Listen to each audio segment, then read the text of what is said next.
Hello, my dear viewers and sweet subscribers. Good evening to all of you. ఇది మా పూజా మందిరం. శివుడు, నందీశ్వరుడు, ఇక్కడ లక్ష్మీ నరసింహస్వామి, వెంకటేశ్వర స్వామి, అలివేలు మంగమ్మ, లక్ష్మీదేవి, ఇక్కడ ఒక చిన్న లక్ష్మీదేవి, గౌరీదేవి, సరస్వతీదేవి, నెక్స్ట్ ఇక్కడ కాశీ నుంచి తీసుకొచ్చిన అన్నపూర్ణాదేవి, ఈమె అన్నపూర్ణాదేవి, అలివేలు మంగమ్మ, వినాయకులు వారు. ఇది హరిణి అని చూసిన అమ్మాయి ప్రజెంట్ చేసింది ఈ వినాయకుడిని. నెక్స్ట్ యాక్చువల్గా హరిణి అన్న అమ్మాయి హరిణి కాదు, హర్షిణి అన్న అమ్మాయి వేరే వినాయకుడిని ప్రజెంట్ చేసింది. అది విరిగిపోయిందని తన గుర్తుగా ఈ వినాయకుడిని తీసుకున్నాను షాప్సీలో. ఇది ఇంకా హర్షిణి ఇచ్చినట్టుగా పెట్టేసుకున్నాను అనమాట. మా అమ్మాయి బీరువాలో పెట్టేయండి మేడం, లోపల పెట్టేయండి అని అడిగేది. కానీ నేను బయట ట్యూషన్లోనే ఉంచాను. అది వైట్ బోర్డు వాడుతూ ట్యూషన్ కోసం బోర్డు పెడుతున్నప్పుడు ఆ వినాయకుడి బొమ్మ పగిలిపోయింది. తన గుర్తుగా ఇంకో వినాయకుడిని తీసుకున్నాను అనమాట.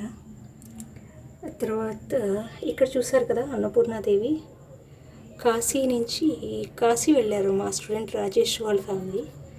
అప్పుడు అన్నపూర్ణాదేవిని తీసుకొచ్చాడు. ఈ అన్నపూర్ణాదేవి చాలా బాగుంటుంది కూడా. ఇదండి మా పూజా మందిరం. ఈరోజు అసలు నేను అక్షయ తృతీయ పూజ చేస్తానని అస్సలు అనుకోలేదండి. లోపలికి రాగానే 3 అయిపోయింది, పొద్దున్న పూజ చేసుకోలేకపోయాను. సాయంత్రం 6 గంటలకి, ఇప్పుడు 7 అవుతుంది, 6కి మొదలు పెడితే పూజ ఎప్పటికైంది. దేవుడు అనుగ్రహిస్తాడో లేదో పూజ చేసుకోవడానికి అనుకున్నాను. చక్కగా అనుగ్రహించాడు. పూలు వెళ్ళిపోకుండా ఉండడం అనేది నిజంగా విశేషం, గొప్పతనం. పొద్దున 7 గంటలకు తీసుకొచ్చిన పూలు సాయంత్రం 6 వరకు అలా ఉన్నాయి. క్లైమేట్ వల్ల, వర్షం వల్ల కావచ్చు, అలా ఉన్నాయండి. ఆ తర్వాత ఇక్కడ నేను చక్కటి కలువ పువ్వు వేశాను పూజా మందిరం దగ్గర. ఆ తర్వాత ఇవాళ సేమియా హల్వా చేసుకొని తిన్నాను. ఎంత బాగా వచ్చిందో!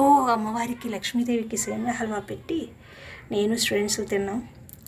సేమియా హల్వా అయితే చాలా బాగా వచ్చింది, నాకు చాలా ఆనందం అనిపించింది. ఆ తర్వాత ఇప్పుడేమో చక్కెర పొంగలి ప్రసాదం చేసి నివేదించాలి.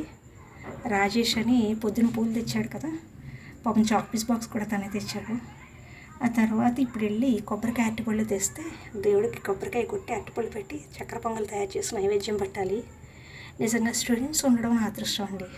పాపం నాకు చాలా హెల్ప్ చేస్తున్నారు. ఈ మే నెలలో జాయిన్ అయిన బ్యాచ్ ఉన్నారు కదా, ఎవరు గీతశ్రీ, ప్రవల్లిక, మీరు చూశారు కదా సప్లిమెంటరీ బ్యాచ్ వాళ్ళు, ఈ రాజేష్ అప్రూపు నిజంగా చాలా చాలా హెల్ప్ చేస్తున్నారు. Almost each and every student, ప్రతి స్టూడెంట్ నాకు ఏదో ఒక రకంగా చాలా చాలా హెల్ప్ చేస్తూ ఉంటారు. వాళ్ళు నా జీవితంలో నిజంగా చాలా చాలా ఇంపార్టెంట్. స్టూడెంట్స్ చాలా ఎక్కువ హెల్ప్ చేస్తున్నాను. నేను ఈరోజు ఇలా ఉన్నాను అంటే కేవలం స్టూడెంట్స్ వల్లే. ఆ స్టూడెంట్స్ని పంపించింది ఎవరు అంటే నా శ్రీకృష్ణుడు. అంటే నిజంగా చెప్పాలంటే శ్రీకృష్ణుడు వల్లే నేను ఇవాళ ఎంత సంతోషంగా ఉన్నాను. ఆ శ్రీ మహాలక్ష్మీదేవి ఆశీస్సుల వల్ల కూడా కొంత, సరస్వతీదేవి కృపాకటాక్షాలు, ఏ ఆటంకాలు లేకుండా నా పనులను నిర్విఘ్నంగా చేస్తున్న వినాయకుడు, వీళ్ళందరికీ నేను చాలా చాలా రుణపడిపోతున్నాను. వన్స్ అగైన్ మీ అందరికీ హ్యాపీ అక్షయ తృతీయ. మీరందరూ ఆయురారోగ్యాలతో, అష్టైశ్వర్యాలతో, భోగభాగ్యాలతో చక్కగా వర్ధిల్లాలని కోరుకుంటూ వన్స్ అగైన్ హ్యాపీ అక్షయ